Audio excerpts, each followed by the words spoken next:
forced to wander the streets, killing time while hiding from the immigration service's watchful eye. Moussa is an asylum seeker in Great Britain. He is one of those illegal immigrants who have opted not to work illegally. They don't allow you to work and don't involve in any business, so that means it's a crime. And this country have a law which is, if migration say it's a crime, you'll be in 2 years in jail. Prison, deportation, the risk is simply too high for Moussa. He is therefore living on what the British government is willing to supply.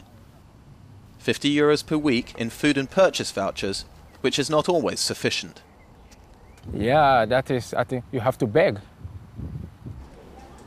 But there is one illegal immigrant who has found an alternative. Romain arrived in Britain 9 years ago. After 3 years, as the law permits, he started a nursing course at university. Thanks to his student status, Romain found work within the confines of the law. My employer hired me on the basis that any full-time student is allowed to work 20 hours.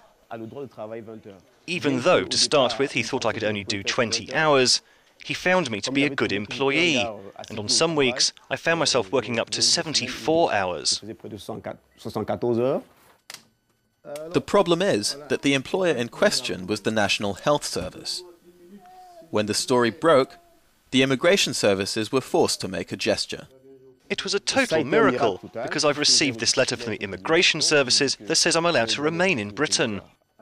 Romain is now waiting for his immigration papers and chooses to remain anonymous until he has received the precious documents. For associations defending illegal immigrants, Romain's case is a key that may well open the door to many workers in similar situations. And we say those people should be allowed to come out of the shadows and come into the light of legality. It's good for them, it's good for Britain, it makes sense. And the only reason we don't do it is because there is a lack of political courage on the part of the government. A situation that betrays a lack of courage on the part of the government, but also embarrassment on the part of the Home Office, which declined to receive us. For if Romain's case were to set a legal precedent, hundreds of thousands of workers may well have discovered the road to legal status.